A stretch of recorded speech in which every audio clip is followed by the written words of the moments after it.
Okay, friends. So today's topic is moment of force. Now, when I say moment of force, the way we apply force decides what type of motion it would be, whether it would be a straight line motion or translational motion, or whether the motion would be rotational motion. Now, if we want to create a rotational motion, then the force has to be applied in a different way, and that gives rise to the concept of moment of force. Let's understand what this moment of force is. So, in a way, we are preparing a base for understanding the concept of rotational motion, friends. So, what is moment of force basically? So, it's an effectiveness of force to produce rotational motion. Okay, you can see. So I can say effectiveness of force in producing rotational motion will be called as moment of force. So for that, you need to understand this diagram. Say for example, this is a stone basically, a rigid body, and at point P, the force is being applied in this direction. You can see the direction. The arrow gives you the direction of force. And because the force is applied at some distance from the axis of rotation O, the motion which is being created over here is rotational motion. And you can see because of this force which is applied at some perpendicular distance S from the axis of rotation O, it creates rotational motion in an anti-clockwise sense. Right. Now, if the same force, if you would have applied it at axis of rotation, then it would not have created rotational motion. It would have simply created translational motion. So the way you are applying force, as I have said earlier, will decide whether the motion is going to be a translational motion or rotational motion, friends. So here in this specific case, you can see the force is being applied at some distance, perpendicular distance S from the axis of rotation O, and this gives rise to rotational motion.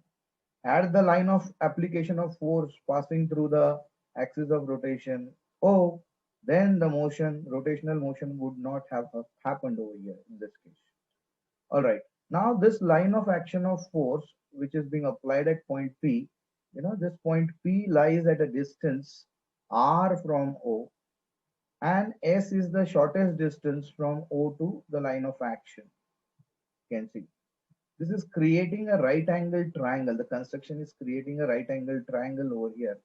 So where we can easily apply trigonometry. And obviously this angle is being stated as theta over here. So hopefully the diagram is being understood clearly over here. Please give me a feedback whether you have understood the diagram so that we move ahead. So we can start getting into technical terms then. If you are okay with diagram or you need some explanation regarding the diagram before we move ahead, so that's the point to be thought over.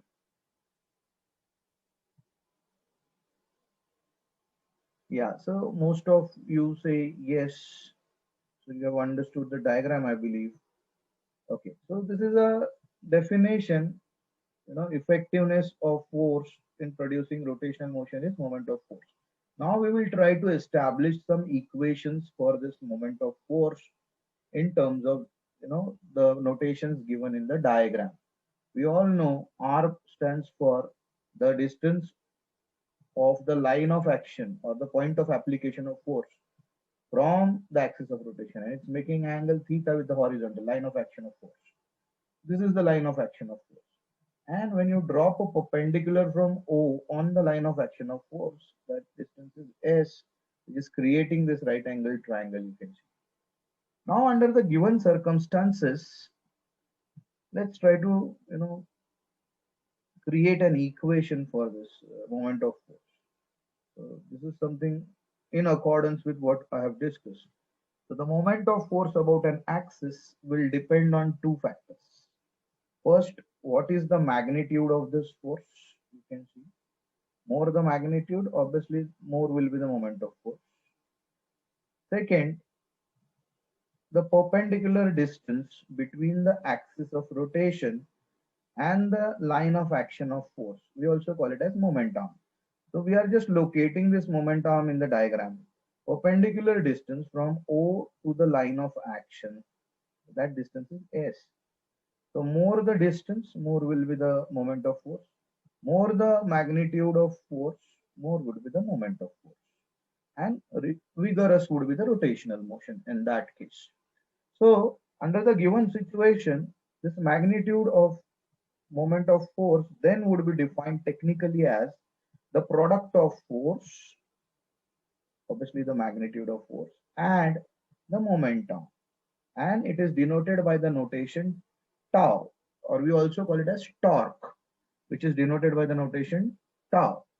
The moment of force will be defined as force multiplied by the momentum. Hopefully you understood what the momentum is in the diagram. The moment of force in that case will be simply F multiplied by S. Let this be equation 1 in this case, right? Okay. Now, once this equation is established, we will move ahead towards the next slide to understand things subsequently. Before that, I want you people to make a note of the slide and quickly give me a indication whether you have noted it so that we move ahead with this derivation for the moment of force.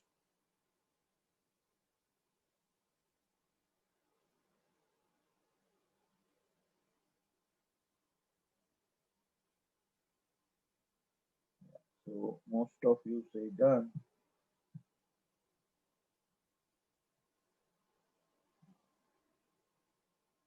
Okay, many of you say done. So let's move ahead. Again, I repeat, moment of force will be equal to force, magnitude of this force, multiplied by the momentum. Momentum means S. Now, what is momentum? The perpendicular distance between the axis of rotation and the line of action. So that distance is S. So let's proceed further. You can see the same diagram is being shown in the next slide. So as I have said, moment of force is also called as torque, which is denoted by the notation tau. And obviously it is force multiplied by distance, Newton meter or dyne centimeter would be the unit.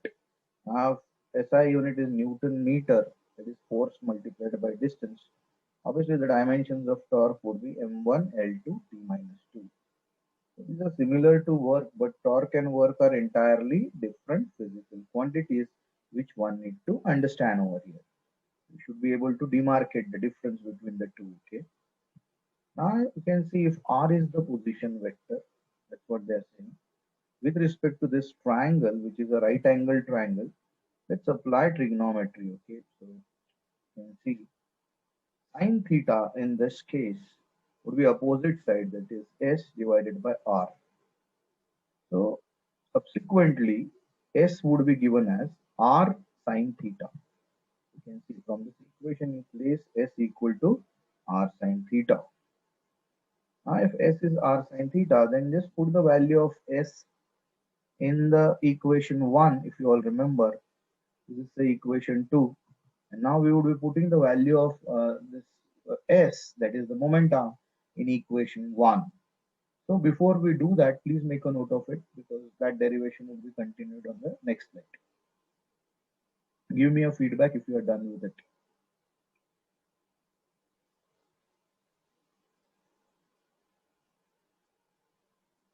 So most of you say done. Now subsequently what we would do over here, we got the equation. We have got the equation for S. S is R sine theta as per trigonometry. Now we will substitute the value of S in equation 1. So equation 1 was, you can see from equation 1 and 2. The moment of force is also given as torque, which is denoted by this notation tau, right? This tau is a Greek notation for torque, and torque itself is moment of force. Moment of force is the effectiveness in producing rotational motion for a force, right? Yes, Chetali, you wanted the previous slide? Okay, I'll just wait for 1 minute and then we will move ahead so that, yeah, okay, just a minute. Okay. Just show you the previous slide, no problem. And once you are done with it, let me know. So Chaitali, just let us know once you're done with it so that we move ahead.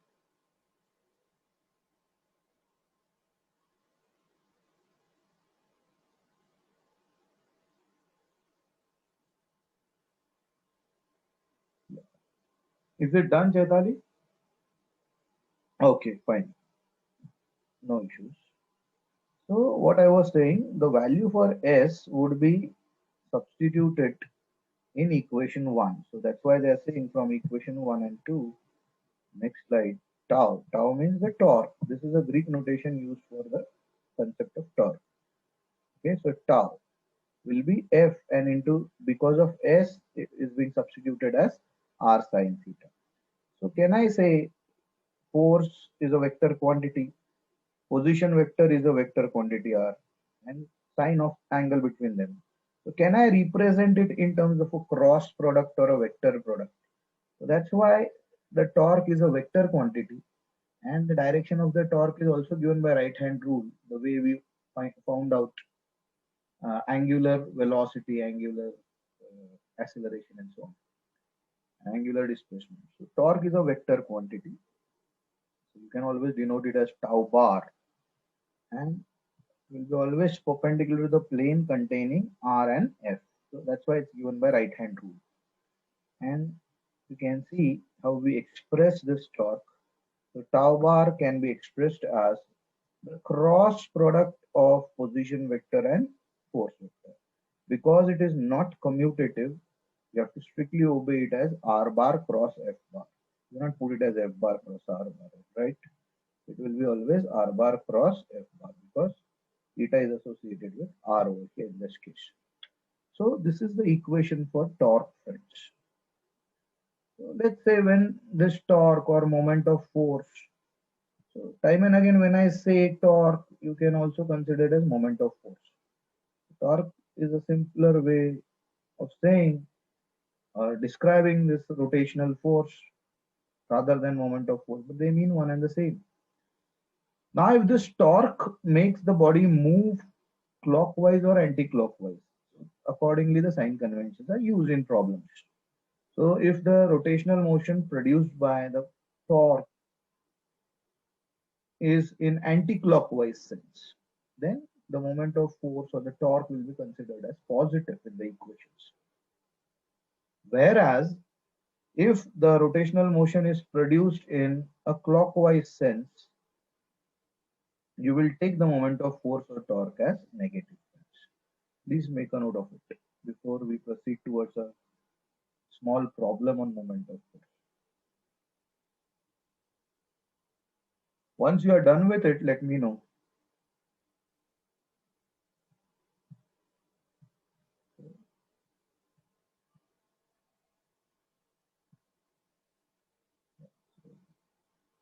Okay, so most of you say done. Now, as we all know, if I want to find out torque, if the position vector and the force vector is given, I'll have to solve a problem on a vector product or a cross product, which we have seen in scalars and vectors, if you all recall. Right, friends? So let's see. Let's search for a problem on moment of force. Okay. Just a minute. Yeah. So we will try solving this problem, friends. So here you can see there is a problem on torque estimation. They say a force F bar equal to 3I cap plus 2J cap minus 4K cap Newton acts on a particle. The position of the particle with respect to origin is R bar, and this position vector R bar is given as I cap plus 2J cap. Means the K coefficient is 0 over here. You're supposed to find out the torque acting on the particle and calculate its magnitude. So again, as per the concept which we have studied, you can see r bar is given to you as I cap plus 2j cap. Force vector is given to you 3I cap plus 2j cap minus 4k cap. And tau bar we have studied, it will be the cross product of the position vector and the force vector. So it will be r bar cross f bar. So you all know how you solve the cross product in terms of determinants, right? So place it in terms of I, j, k, put all the coefficients for r bar first, 1, 2 and 0. For f bar it will be 3, 2 and minus 4. Open up the determinant. I have told you, I have explained you how to solve it. Okay. When you open it up, you will realize the vector which you get for the torque is minus 8 I cap plus 4 j cap plus 4 minus 4 k cap. So this is how you get torque in vector form. Now, if you want the magnitude of this torque, we all know how to find out the magnitude of a vector. The root of ax square plus ay square plus az square, right? So it will be root of x coefficient is I coefficient is minus 8, so minus 8 square plus 4 square plus minus 4 square. Now here in this case, because you are taking square of it, the minus also becomes plus. So ultimately it will be root of 64 plus 16 plus 16. Now when you solve this, you get the equation of value for the torque as root 96, which is 4 root 6, so maybe somewhere around 9.8 Newton meter. Okay. So this is how you solve problems on torque. Please make a note of it.